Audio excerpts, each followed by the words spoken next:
Welcome to BTC Radio Audiobook and ASMR, the ultimate destination for audiobook enthusiasts and literary explorers. If you're someone who finds solace in the symphony of words, if you yearn to get lost in captivating tales spun by master storytellers, then you've just discovered your haven. Join us on a journey where pages come to life through the power of sound, where every narrative nuance and character emotion is vividly painted in the theater of your mind. From timeless classics to contemporary gems, our channel is a sanctuary for those who believe that stories are meant to be heard. So, sit back, close your eyes, and let the magic of words transport you to distant worlds, one audiobook at a time.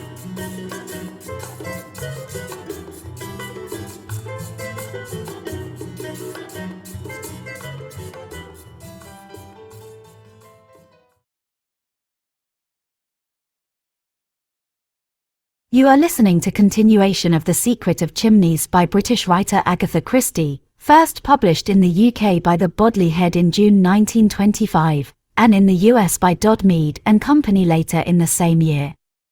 This work is in the public domain in the United States because it was published in 1925. The longest living author of this work died in 1976, so this work is in the public domain in countries and areas where the copyright term is the author's life plus 46 years or less. This work may be in the public domain in countries and areas with longer native copyright terms, that apply the rule of the shorter term to foreign works. The Secret of Chimneys by Agatha Christie, Part 7. Disc 7. Chapter 26. The 13th of October. At 10 o'clock on the morning of Wednesday the 13th of October, Anthony Cade walked into Harridge's Hotel and asked for Baron Lolloprechil, who was occupying a suite there. After a suitable and imposing delay, Anthony was taken to the suite in question.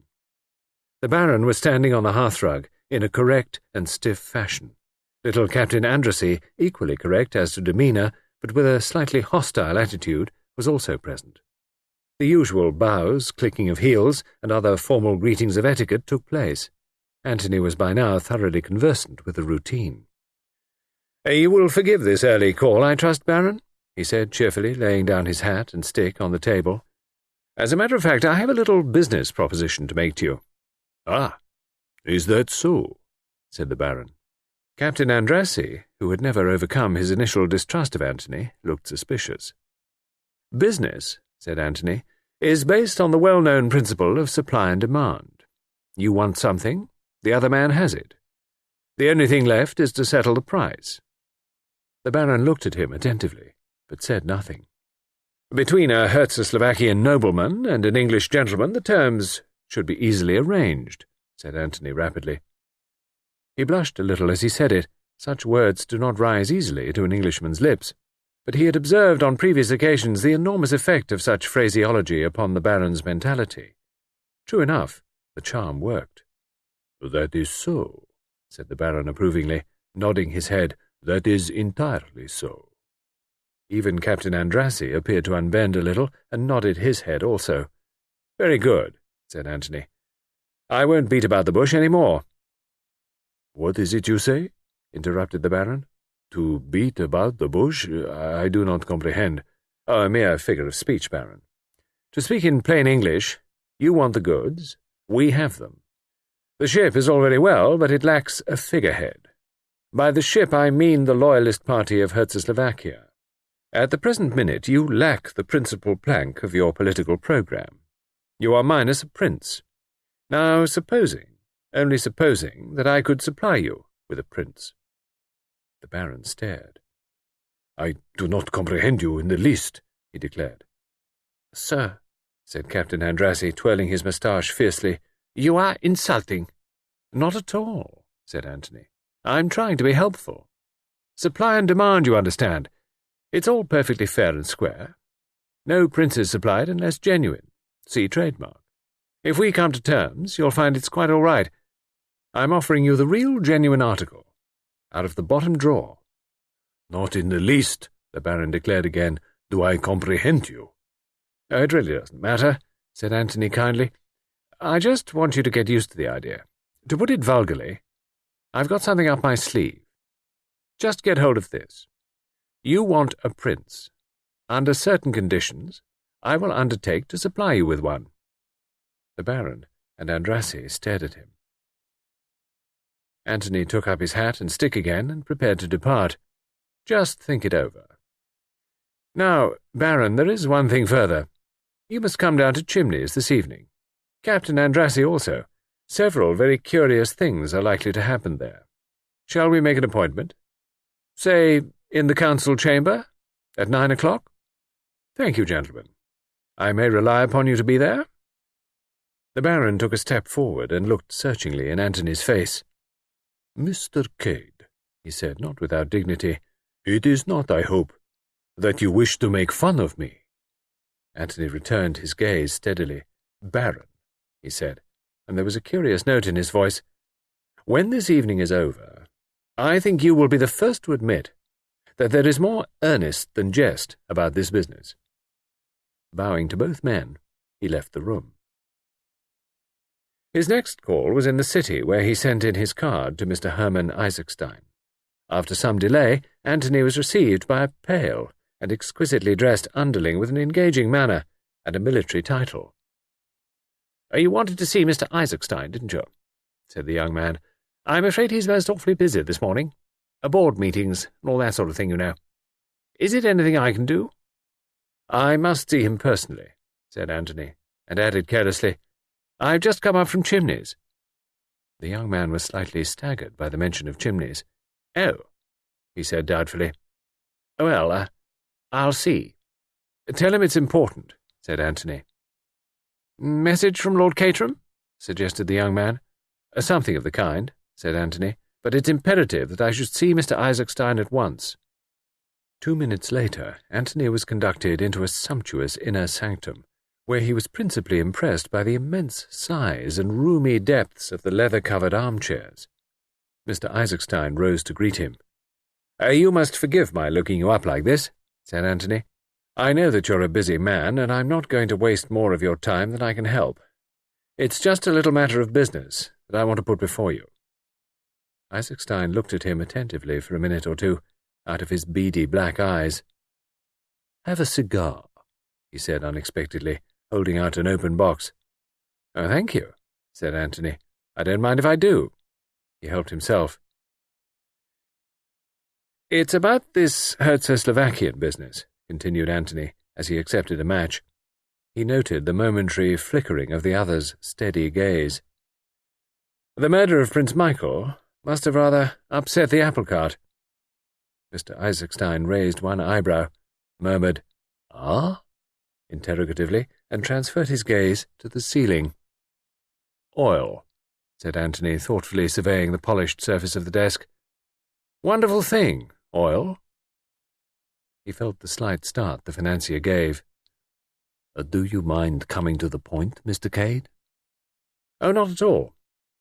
I imagine, Mr. Isaacstein, that if those oil concessions are granted to another company, you won't be exactly pleased about it." "What's your proposition?" asked the other, looking straight at him. "A suitable claimant to the throne, full of pro-British sympathies." "Where have you got him?" "That's my business." Isaacstein acknowledged the retort by a slight smile. His glance had grown hard and keen. "The genuine article? I can't stand for any funny business." "The absolute genuine article." "Straight?" "Straight." "I'll take your word for it." "You don't seem to take much convincing," said Antony, looking at him curiously. Hermann Isaacstein smiled. "I shouldn't be where I am now if I hadn't learned to know whether a man is speaking the truth or not," he replied simply. "What terms do you want?" "The same loan, on the same conditions that you offered to Prince Michael." "What about yourself?" "For the moment, nothing, except that I want you to come down to Chimneys tonight." "No," said Isaacstein, with some decision. "I can't do that." "Why?" "Dining out. Rather an important dinner." "All the same, I'm afraid you'll have to cut it out, for your own sake." "What do you mean?" Anthony looked at him for a full minute before he said slowly, "Do you know that they've found the revolver, the one Michael was shot with? Do you know where they found it? In your suitcase." "What?" Isaacstein almost leapt from his chair. His face was frenzied. "What are you saying? What do you mean?" "I'll tell you." Very obligingly, Anthony narrated the occurrences in connection with the finding of the revolver. As he spoke, the other's face assumed a greyish tinge of absolute terror. "But it's false!" he screamed out as Anthony finished. "I never put it there. I know nothing about it. It's a plot." "Don't excite yourself," said Anthony soothingly. "If that's the case, you'll easily be able to prove it." "Prove it? How can I prove it?" "If I were you," said Anthony gently, "I'd come to Chimneys tonight." Isaacstein looked at him doubtfully. "You advise it?" Anthony leant forward and whispered to him. The financier fell back in amazement, staring at him. "You actually mean—" "Come and see," said Anthony. Chapter 27. The 13th of October continued. The clock in the council chamber struck 9. "Well," said Lord Caterham, with a deep sigh, "here they all are, just like little Bo Peep's flock, back again and wagging their tails behind them." He looked sadly round the room. "Organ grinder, complete with monkey," he murmured, fixing the Baron with his eye. "I think you're rather unkind to the Baron," protested Bundle, to whom these confidences were being poured out. "He told me that he considered you the perfect example of English hospitality among the haute noblesse." "I dare say," said Lord Caterham. "He's always saying things like that. It makes him most fatiguing to talk to. But I can tell you I'm not nearly as much of the hospitable English gentleman as I was. As soon as I can, I shall let Chimneys to an enterprising American and go and live in an hotel. There, if anyone worries you, you can just ask for your bill and go." "Oh, cheer up," said Bundle. "We seem to have lost Mr. Fish for good." "I always found him rather amusing," said Lord Caterham, who was in a contradictory temper. "It's that precious young man of yours who has let me in for this. Why should I have this board meeting called in my house? Why doesn't he rent the Larches, or Elmhurst, or some nice villa residence like that in Streatham, and hold his company meetings there?" "Wrong atmosphere," said Bundle. "No one is going to play any tricks on us, I hope," said her father nervously. "I don't trust that French fellow, Lemoine. The French police are up to all sorts of dodges. Put india-rubber bands round your arm and then reconstruct the crime and make you jump. And it's registered on a thermometer. I know that when they call out, 'Who killed Prince Michael?' I shall register 122 or something perfectly frightful, and then they'll haul me off to jail at once." The door opened, and Treadwell announced, "Mr. George Lomax, Mr. Eversley." "Enter Codders, followed by Faithful Dog," murmured Bundle.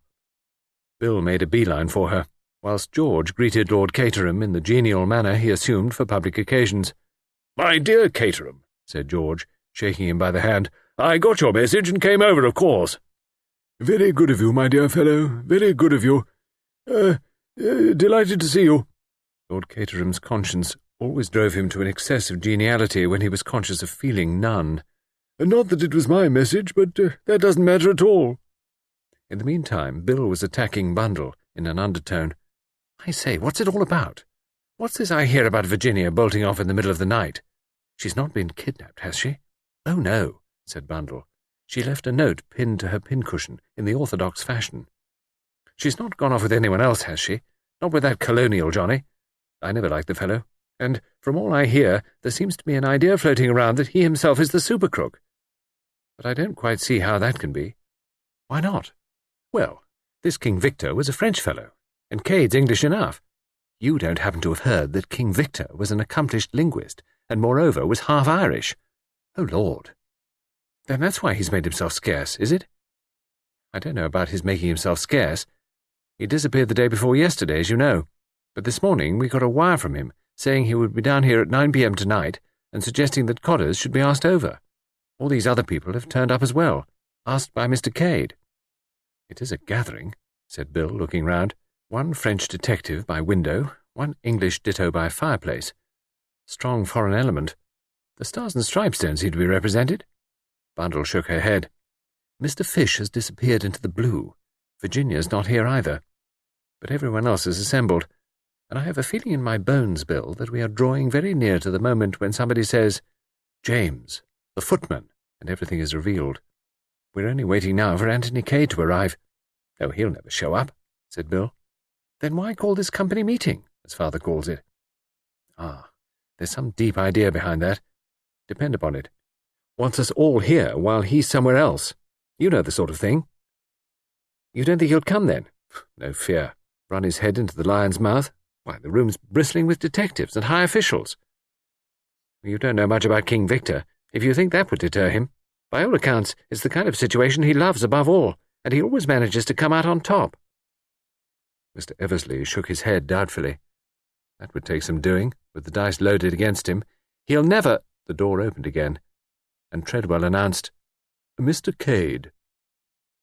Anthony came straight across to his host.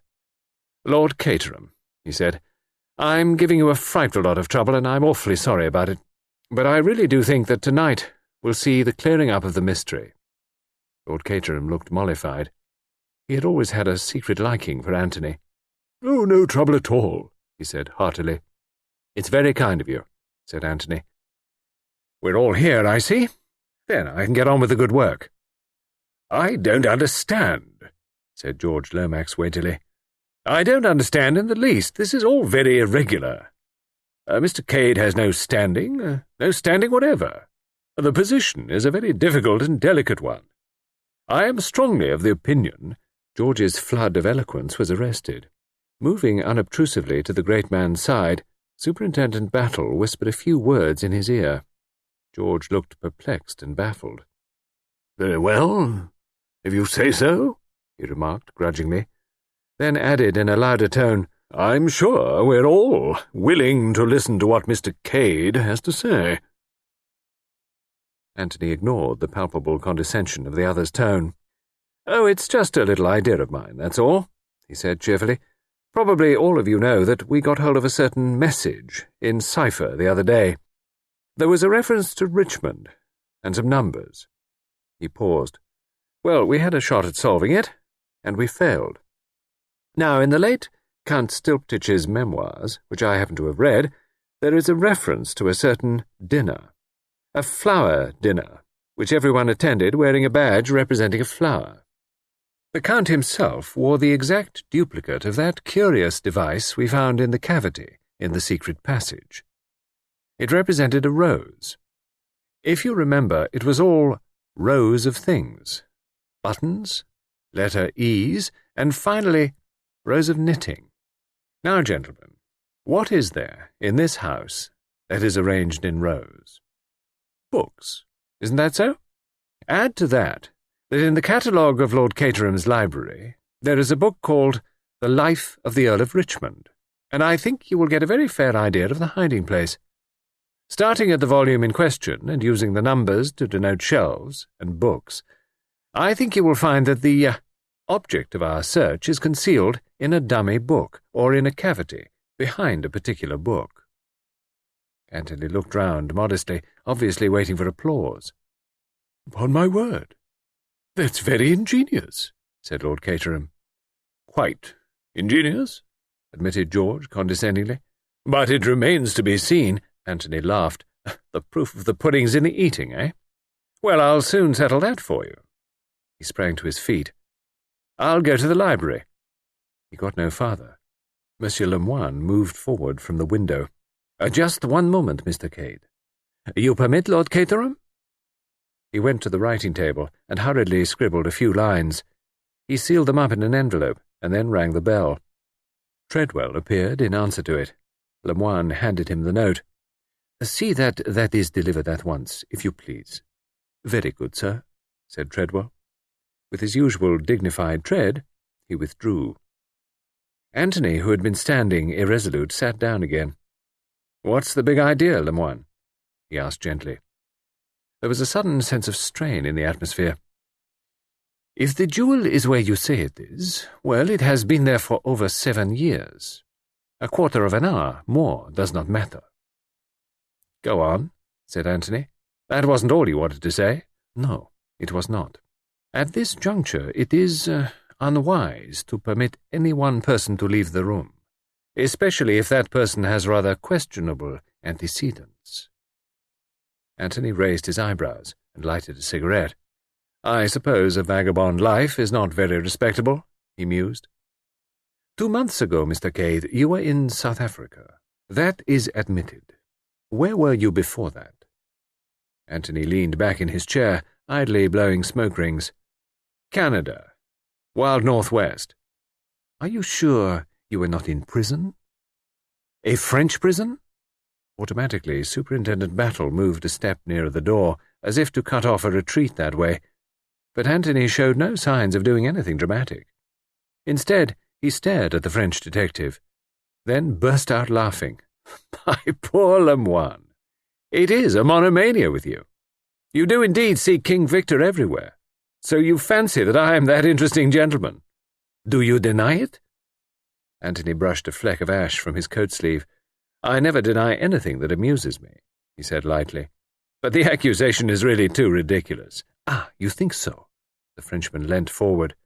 His face was twitching painfully, and yet he seemed perplexed and baffled, as though something in Anthony's manner puzzled him. "What if I tell you, monsieur, that this time, I am out to get King Victor, and nothing shall stop me?" "Very laudable," was Anthony's comment. "You've been out to get him before, though, haven't you, Lemoine? And he's got the better of you. Aren't you afraid that may happen again? He's a slippery fellow by all accounts." The conversation had developed into a duel between the detective and Anthony. Everyone else in the room was conscious of the tension. It was a fight to a finish between the Frenchman, painfully in earnest, and the man who smoked so calmly, and whose words seemed to show that he had not a care in the world. "If I were you, Lemoine," continued Anthony, "I should be very, very careful. Watch your step and all that sort of thing." "This time," said Lemoine grimly, "there will be no mistake." "You seem very sure about it all," said Anthony. "But there's such a thing as evidence, you know." Lemoine smiled, and something in his smile seemed to attract Anthony's attention. He sat up and stubbed out his cigarette. "You saw that note I wrote just now," said the French detective. "It was to my people at the inn. Yesterday I received from France the fingerprints and the Bertillon measurements of King Victor, the so-called Captain O'Neill. I have asked for them to be sent up to me here. In a few minutes we shall know whether you are the man." Anthony stared steadily at him. Then a little smile crept over his face. "You're really rather clever, Lemoine. I never thought of that. The documents will arrive. You will induce me to dip my fingers in the ink, or something equally unpleasant, and you will measure my ears and look for my distinguishing marks. And if they agree—" "Well?" said Lemoine. "If they agree, huh?" Anthony leaned forward in his chair. "Well, if they do agree," he said very gently, "what then?" "What then?" The detective seemed taken aback. "But I shall have proved then that you are King Victor." But for the first time a shade of uncertainty crept into his manner. "That will doubtless be a great satisfaction to you," said Anthony, "but I don't quite see where it's going to hurt me. I'm not admitting anything. But supposing, just for the sake of argument, that I was King Victor, I might be trying to repent, you know." "Repent?" "Well, that's the idea. Put yourself in King Victor's place, Lemoine. Use your imagination. You've just come out of prison. You're getting on in life. You've lost the first fine rapture of the adventurous life. Say even that you meet a beautiful girl. You think of marrying and settling down somewhere in the country where you can grow vegetable marrows. You decide from henceforth to lead a blameless life. Put yourself in King Victor's place. Can you imagine feeling like that?" "I don't think I should feel like that," said Lemoine with a sardonic smile. "Or perhaps you wouldn't," admitted Anthony. "But then you're not King Victor, are you? You can't possibly know what he feels like." "But it is nonsense what you are saying there," spluttered the Frenchman. "Oh, no, it isn't. Come now, Lemoine. If I'm King Victor, what have you against me after all? You could never get the necessary evidence, in the old days, remember? I've served my sentence, and that's all there is to it. I suppose you could arrest me for the French equivalent of loitering with intent to commit a felony, but that would be poor satisfaction, wouldn't it? You forget, said Lemoine. America. How about this business of obtaining money under false pretenses and passing yourself off as Prince Nicholas Obolovitch? No good, Lemoine, said Antony.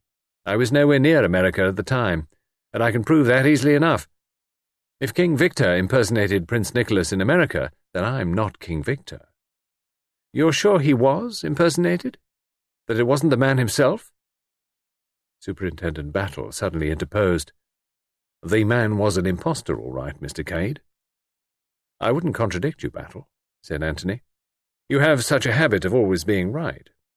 Are you equally sure that Prince Nicholas died in the Congo? Battle looked at him curiously. I wouldn't swear to that, sir, but it's generally believed. Careful, man. What's your motto? Plenty of rope, eh? I've taken a leaf out of your book. I've given Monsieur Lemoine plenty of rope. I've not denied his accusations, but all the same, I'm afraid he's going to be disappointed. You see, I always believe in having something up one's sleeve. Anticipating that some little unpleasantness might arise here, I took the precaution of bringing a trump card along with me. It, or rather he, is upstairs. Upstairs? Said Lord Caterham, very interested. Yes, he's been having rather a trying time of it lately, poor fellow. Got a nasty bump on the head from someone. I've been looking after him. Suddenly the deep voice of Mr. Isaacstein broke in. Can we guess who he is? If you like, said Antony, but Lemoine interrupted with sudden ferocity. All this foolery! You think to outwit me yet again. It may be true what you say, that you are not in America. You are too clever to say it if it were not true. But there is something else. Murder. Yes, murder. The murder of Prince Michael. He interfered with you that night as you were looking for the jewel. Lemoine, have you ever known King Victor do murder? Antony's voice rang out sharply. You know as well, better than I do, that he has never shed blood. Who else but you could have murdered him? Cried Lemoine. Tell me that! The last word died on his lips. As a shrill whistle sounded from the terrace outside, Antony sprang up, all his assumed nonchalance laid aside. You ask me who murdered Prince Michael? He cried. I won't tell you, I'll show you. That whistle was the signal I've been waiting for. The murderer of Prince Michael is in the library now. He sprang out through the window, and the others followed him as he led the way round the terrace until they came to the library window. He pushed the window, and it yielded to his touch. Very softly, he held aside the thick curtain so that they could look into the room. Standing by the bookcase was a dark figure, hurriedly pulling out and replacing volumes, so absorbed in the task that no outside sound was heeded. And then, as they stood watching, trying to recognize the figure that was vaguely silhouetted against the light of the electric torch it carried, someone sprang past them with a sound like the roar of a wild beast. The torch fell to the ground, was extinguished, and the sounds of a terrific struggle filled the room. Lord Caterham groped his way to the lights and switched them on. Two figures were swaying together. As they looked, the end came. The short, sharp crack of a pistol shot, and the small figure crumpled up and fell. The other figure turned and faced them. It was Boris, his eyes alight with rage. "She killed my master," he growled. "Now she tries to shoot me. I would have taken the pistol from her and shot her, but it went off in the struggle. St. Michael directed it. The evil woman is dead." "A woman?" cried George Lomax. They drew nearer. On the floor, the pistol still clasped in her hand, and an expression of deadly malignity on her face, lay Mademoiselle Brunn. Chapter 28.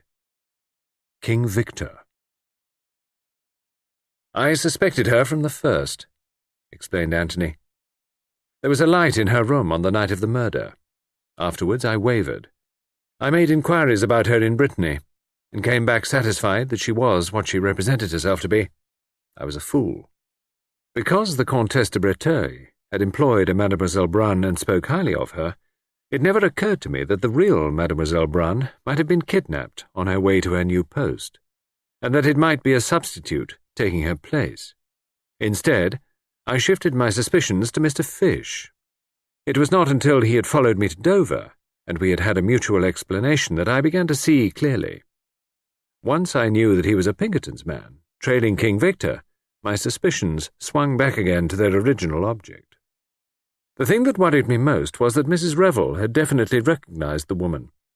Then I remembered that it was only after I had mentioned her being Madame de Breteuil's governess. And all she had said was that accounted for the fact that the woman's face was familiar to her. Superintendent Battle will tell you that a deliberate plot was formed to keep Mrs. Revel from coming to Chimneys. Nothing more nor less than a dead body, in fact. And though the murder was the work of the comrades of the Red Hand, punishing supposed treachery on the part of the victim, the staging of it, and the absence of the comrades' sign manual, pointed to some abler intelligence directing operations. From the first, I suspected some connection with Czechoslovakia. Mrs. Revel was the only member of the house party who had been to the country. I suspected at first that someone was impersonating Prince Michael, but that proved to be a totally erroneous idea. When I realized the possibility of Mademoiselle Brun's being an impostor, and added to that the fact that her face was familiar to Mrs. Revel, I began to see daylight. It was evidently very important that she should not be recognized, and Mrs. Revel was the only person likely to do so. "But who was she?" said Lord Caterham. "Someone Mrs. Revel had known in Czechoslovakia?" "I think the Baron might be able to tell us," said Anthony. "I?" The Baron stared at him, then down at the motionless figure. "Look well," said Anthony. "Don't be put off by the makeup. She was an actress once, remember?" The Baron stared again. Suddenly he started. "God in heaven," he breathed. "It is not possible." "What is not possible?" asked George. "Who is the lady? You recognize her, Baron?" No, it is not possible," the Baron continued to mutter. "She was killed. They were both killed, on the steps of the palace. Her body was recovered." "Mutilated and unrecognizable," Anthony reminded him. "She managed to put up a bluff. I think she escaped to America, and has spent a good many years lying low in deadly terror of the comrades of the Red Hand. They promoted the revolution, remember. And to use an expressive phrase, they always had it in for her. Then King Victor was released, and they planned to recover the diamond together. She was searching for it that night when she came suddenly upon Prince Michael, and he recognized her. There was never much fear of her meeting him in the ordinary way of things. Royal guests don't come in contact with the governesses, and she could always retire with a convenient migraine, as she did the day the Baron was here. However, she met Prince Michael face to face when she least expected it. Exposure and disgrace stared her in the face. She shot him. It was she who placed the revolver in Isaacstein's suitcase so as to confuse the trail, and she who returned the letters. Lemoine moved forward. "She was coming down to search for the jewel that night, you say?" he said. "Might she not have been going to meet her accomplice, King Victor, who was coming from outside, eh? What do you say to that?" Anthony sighed. "Still at it, my dear Lemoine. How persistent you are. You won't take my hint that I've got a trump card up my sleeve." But George, whose mind worked slowly, now broke in. "I'm still completely at sea. Who was this lady, Baron? You recognize her, it seems." But the Baron drew himself up and stood very straight and stiff. "You are in error, Mr. Lomax. To my knowledge, I have not seen this lady before. A complete stranger she is to me. But—" George stared at him, bewildered. The Baron took him into a corner of the room and murmured something into his ear. Anthony watched, with a good deal of enjoyment, George's face turning slowly purple, his eyes bulging, and all the incipient symptoms of apoplexy. A murmur of George's throaty voice came to him.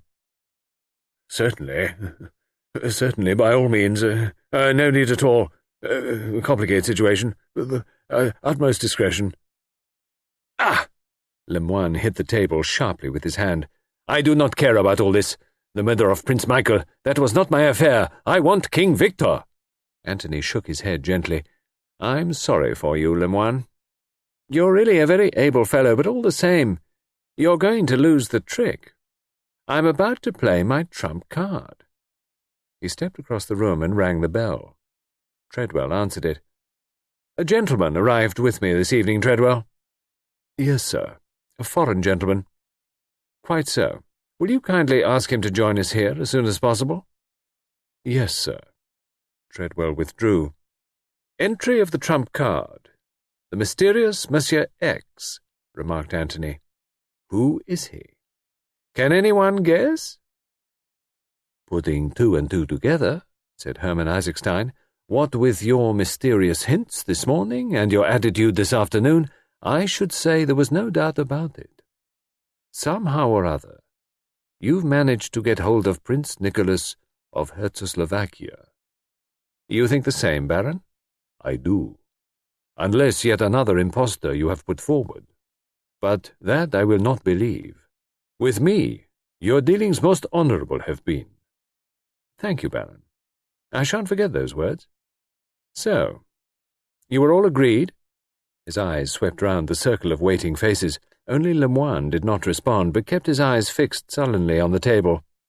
Antony's quick ears had caught the sound of footsteps outside in the hall. And yet, you know, he said with a queer smile, you're all wrong.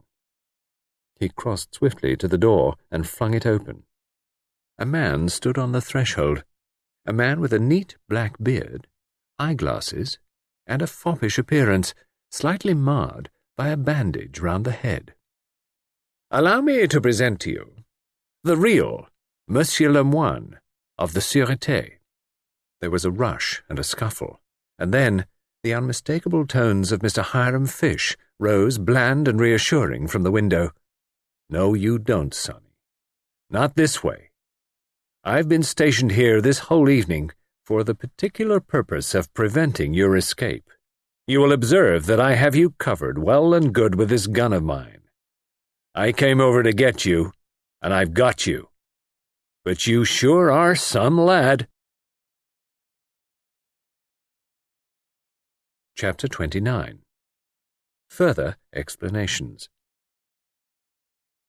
You owe us an explanation, I think, Mr. Cade, said Hermann Isaacstein, somewhat later in the evening.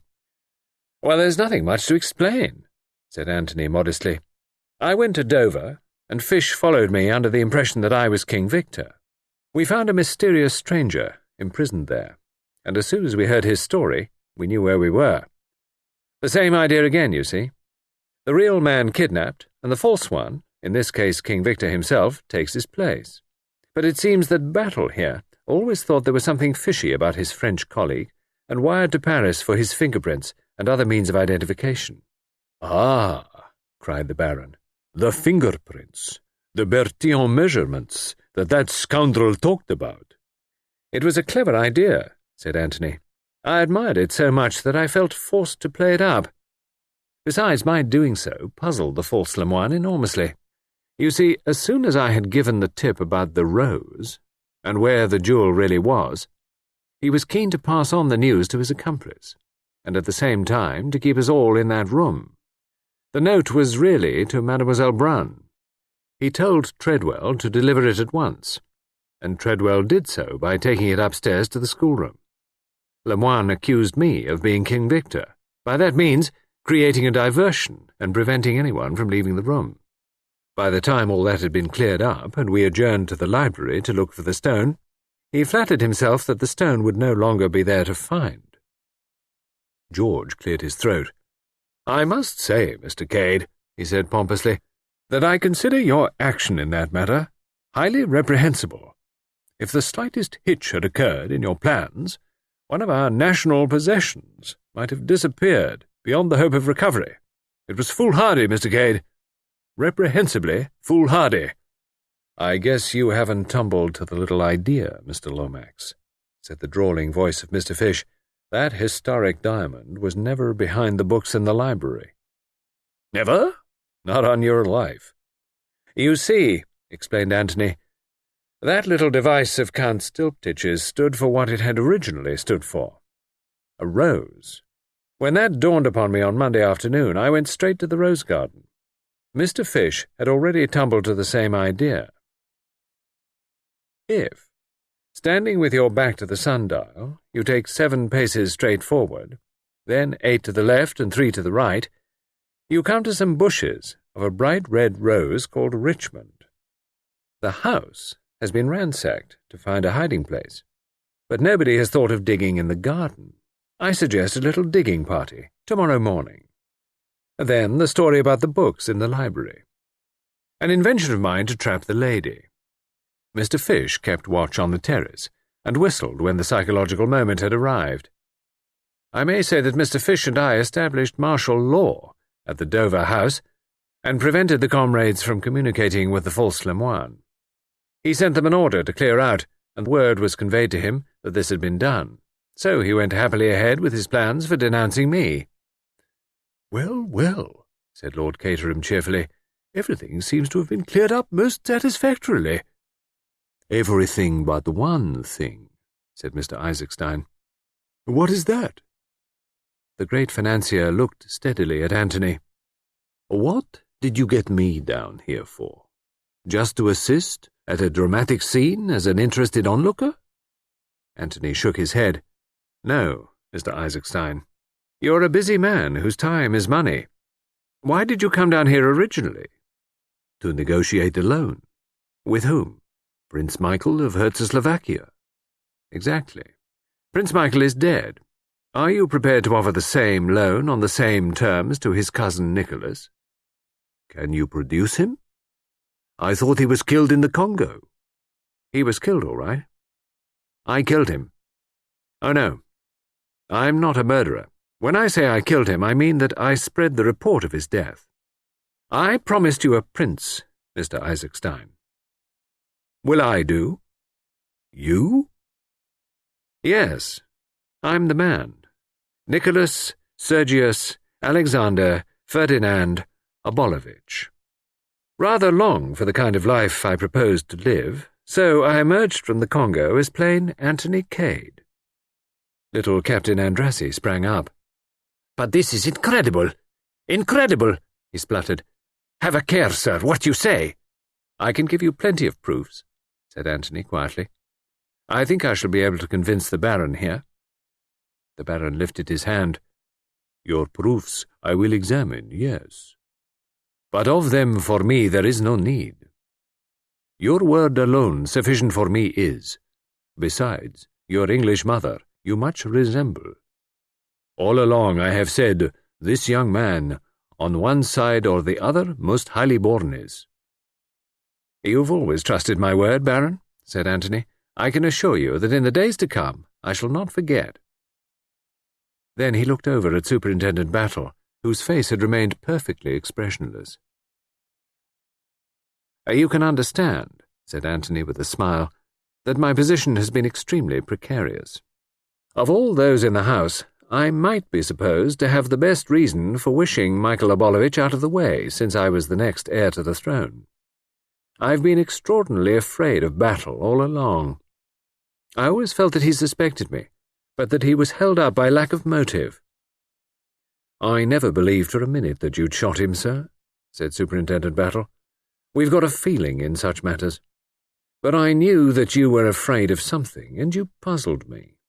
If I'd known sooner who you really were, I dare say I'd have yielded to the evidence and arrested you. I'm glad I managed to keep one guilty secret from you. You wormed everything else out of me, all right. You're a damn good man at your job, Battle. I shall always think of Scotland Yard with respect." "Most amazing," muttered George. "Most amazing story I ever heard. I can really hardly believe it. You're quite sure, Baron, that—" "My dear Mr. Lomax," said Antony with a slight hardness in his tone, "I have no intention of asking the British Foreign Office to support my claim without bringing forward the most convincing documentary evidence. I suggest that we adjourn now, and that you, the Baron, Mr. Isaacstein, and myself discuss the terms of the proposed loan." The Baron rose to his feet and clicked his heels together. "It will be the proudest moment of my life, sir," he said solemnly, "when I see you King of Czechoslovakia." "Oh, by the way, Baron," said Anthony carelessly, slipping his hand through the other's arm, "I forgot to tell you. There's a string tied to this. I'm married, you know." The Baron retreated a step or two. Dismay overspread his countenance. "Something wrong I knew there would be," he boomed.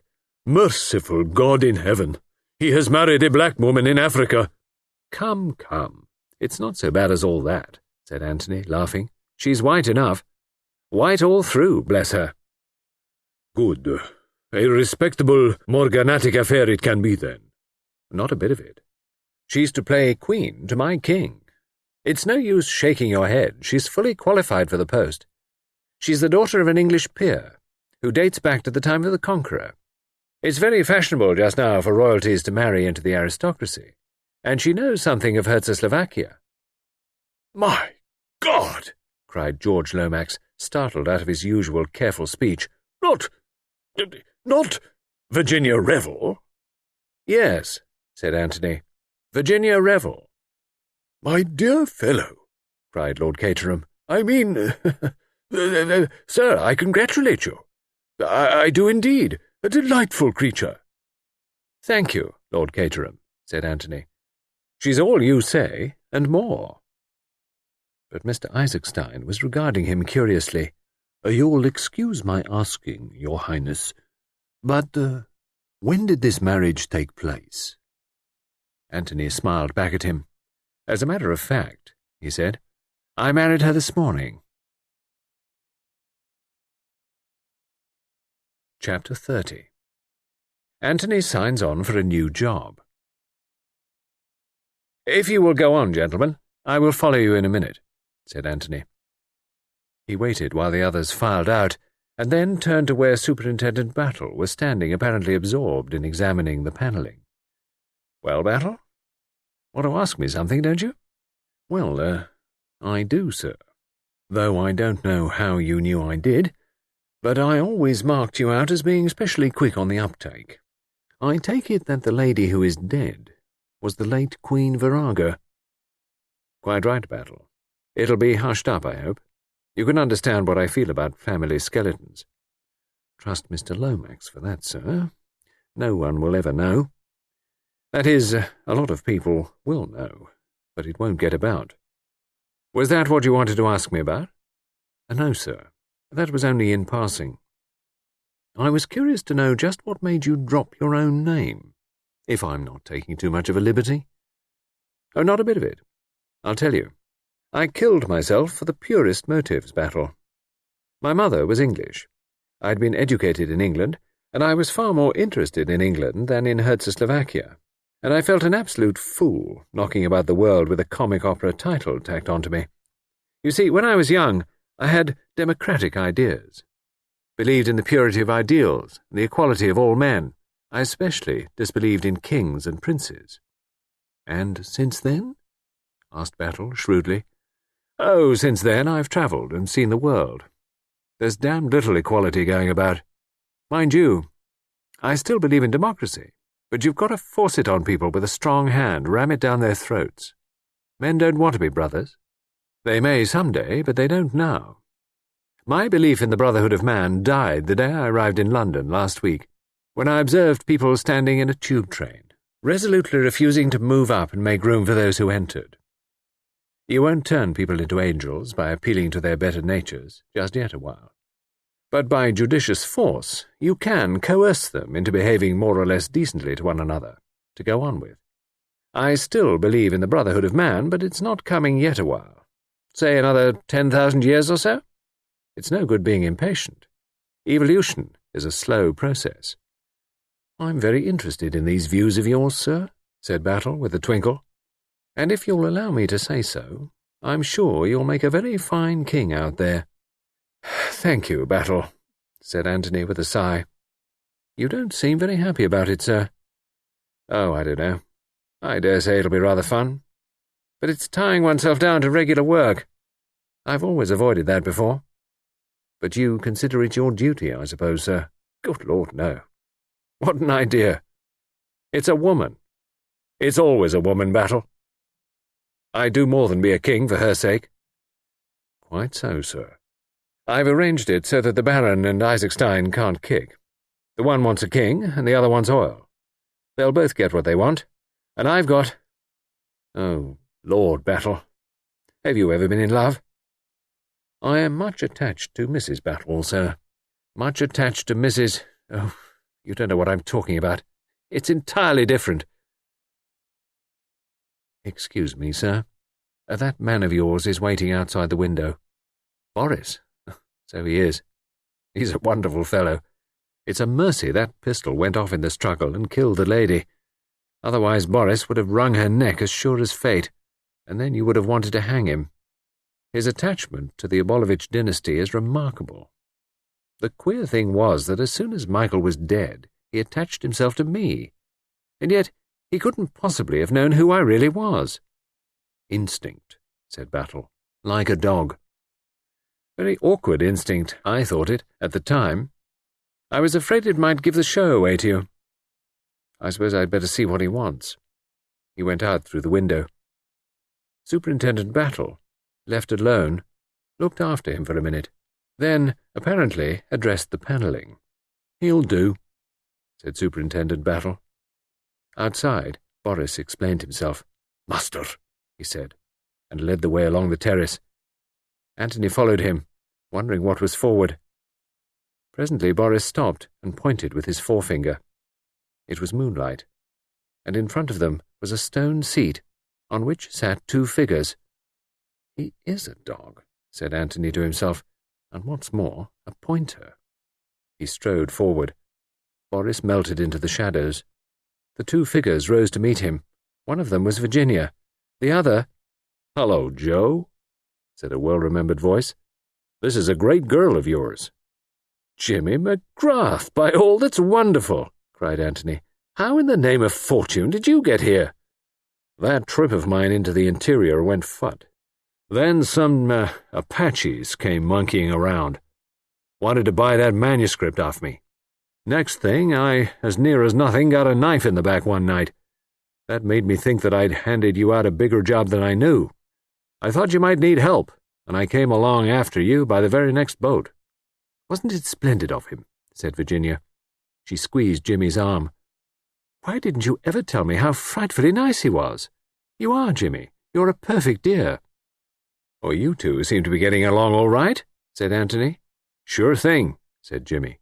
I was snooping around for news of you when I connected with this dame. She wasn't at all what I thought she'd be. Some swell, haughty society lady that had scared the life out of me. He told me all about the letters, said Virginia, and I feel almost ashamed not to have been in real trouble over them when he was such a knight-errant. If I'd known what you were like, said Jimmy gallantly, I'd not have given him the letters. I'd have brought them to you myself. Say, young man, is the fun really over? Is there nothing for me to do? By Jove, said Anthony, there is. Wait a minute. He disappeared into the house. In a minute or two he returned with a paper package, which he cast into Jimmy's arms. Go round to the garage and help yourself to a likely-looking car. Beat it to London and deliver that parcel at 17 Everdene Square. That's Mr. Balderson's private address. In exchange, he'll hand you £1,000. What? It's not the memoirs. I understood they'd been burnt. What do you take me for? Demanded Anthony. You don't think I'd fall for a story like that, do you?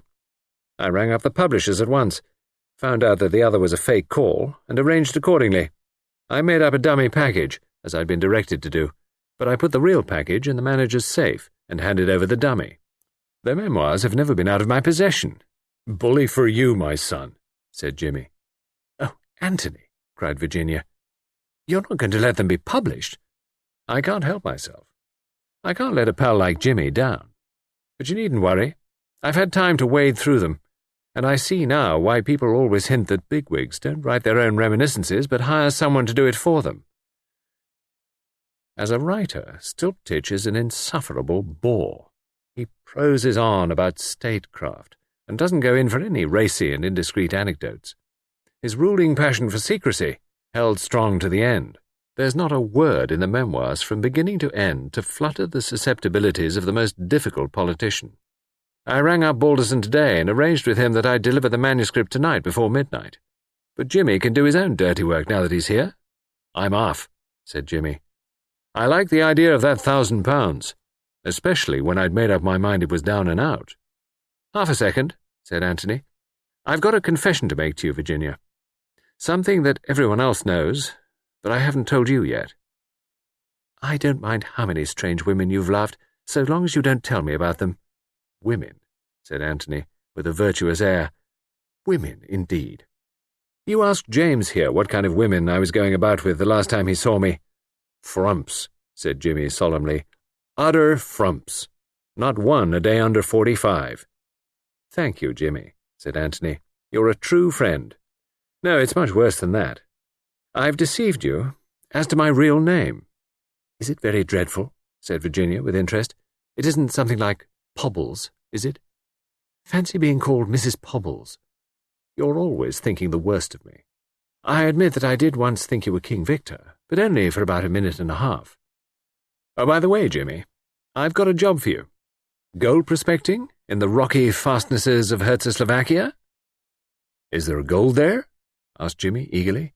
Sure to be, said Anthony. It's a wonderful country. So you're taking my advice and going there? Yes, said Anthony.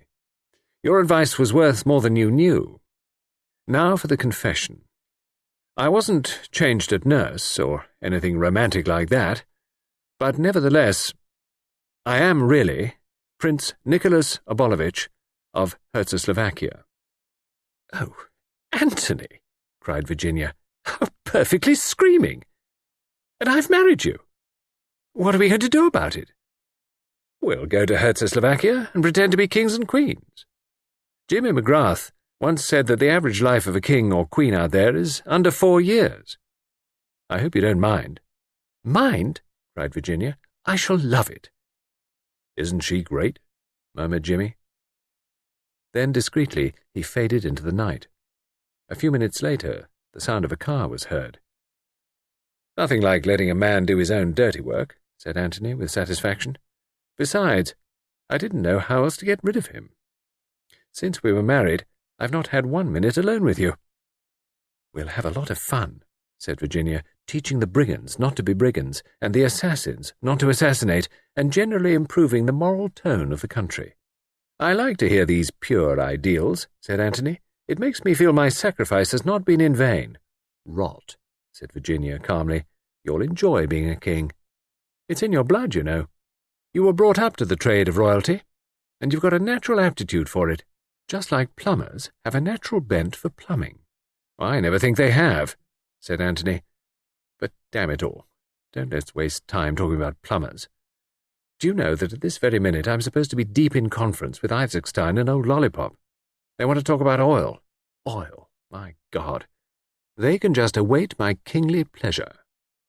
Virginia, do you remember my telling you once that I'd have a damn good try at making you care for me? I remember, said Virginia softly, but Superintendent Battle was looking out of the window. Well, he isn't now, said Anthony. He caught her suddenly to him, kissing her eyelids, her lips, the green gold of her hair. I do love you so, Virginia, he whispered. I do love you so. Do you love me? He looked down at her, sure of the answer. Her head rested against his shoulder, and very low, in a sweet, shaken voice, she answered, Not a bit. You little devil, cried Anthony, kissing her again. Now I know for certain that I shall love you until I die.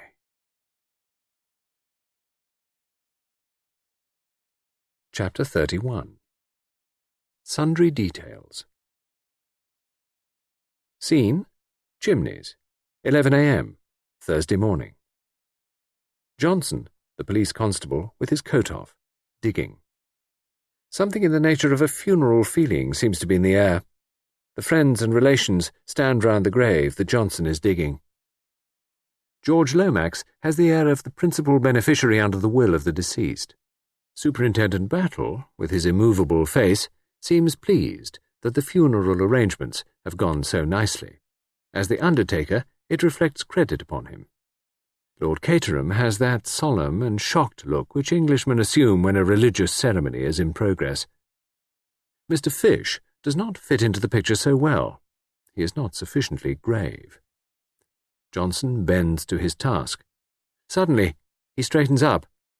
A little stir of excitement passes round. "That'll do, sonny," said Mr. Fish. "We shall do nicely now." One perceives at once that he is really the family physician. Johnson retires. Mr. Fish, with due solemnity, stoops over the excavation.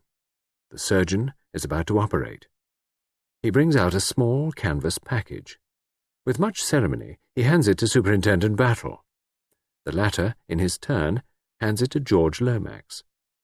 The etiquette of the situation has now been carefully complied with. George Lomax unwraps the package, slits up the oil silk inside it, burrows into further wrapping.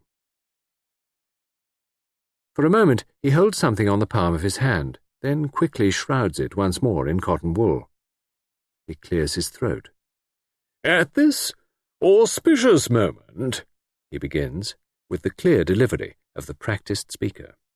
Lord Caterham beats a precipitate retreat. On the terrace he finds his daughter. "Bundle, is that car of yours in order?" "Yes, why?" "Then take me up to town in it immediately. I'm going abroad at once. Today." "But, father—" "Don't argue with me, Bundle. George Lomax told me when he arrived this morning that he was anxious to have a few words with me privately on a matter of the utmost delicacy. He added that the King of Timbuktu was arriving in London shortly. I won't go through it again, Bundle. Do you hear? Not for 50 George Lomaxes. If Chimneys is so valuable to the nation, let the nation buy it. Otherwise, I shall sell it to a syndicate, and they can turn it into an hotel." "Where is Codders now?" Bundle is rising to the situation. "At the present minute," replied Lord Caterham, looking at his watch, "he is good for at least 15 minutes about the Empire." Another picture. Mr. Bill Eversley, not invited to be present at the graveside ceremony, at the telephone. "No, really, I mean it. Oh, I say, don't be huffy. Well, will you have supper tonight, anyway?" "No, I haven't. I've been kept to it with my nose to the grindstone. You've no idea what Codders is like. I say, Dolly, you know jolly well what I think about you. You know I've never cared for anyone but you." "Yes, I'll come to the show first. How does the old wheeze go?" "And the little girl tries, hooks and eyes." Unearthly sounds, Mr. Eversley trying to hum the refrain in question. And now, George's peroration draws to a close. "The lasting peace and prosperity of the British Empire." "I guess," said Mr. Hiram Fish, sotto voce to himself and the world at large, "that this has been a great little old week." Production copyright 2004. All rights reserved. As part of our Mystery Masters imprint, the Audio Partners Publishing Corporation is also pleased to be the publisher of many other Agatha Christie mysteries, including The Mysterious Affair at Styles, The Murder of Roger Ackroyd, And Then There Were None, Sparkling Cyanide, and Ordeal by Innocence. For a free audio editions catalog offering thousands of audiobooks on cassette and compact disc from all major publishers, call toll-free 1-800-231-4261. Visit our website at www.audioeditions.com.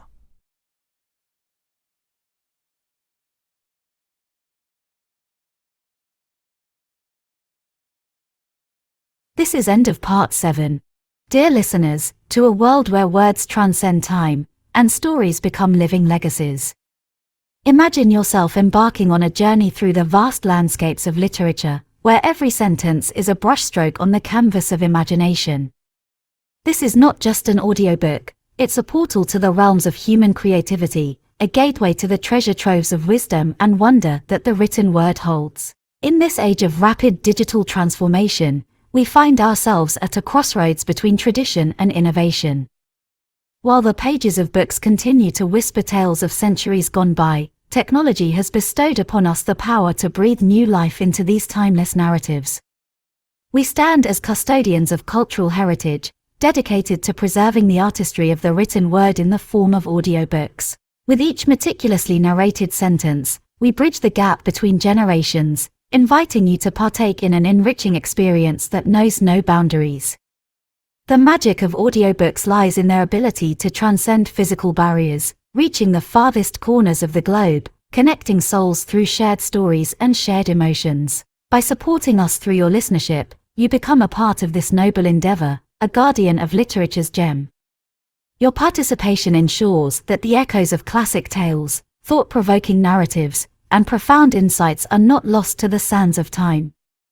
Together, we embrace the future, while cherishing the past, as we transform novels into digital symphonies, narrated by skilled voices that bring characters to life, and transport you into unexplored worlds. So, dear listeners, let your ears be the vessels that carry the torch of literary tradition. Join us on this extraordinary voyage as we celebrate the legacy of human creativity, one audiobook at a time.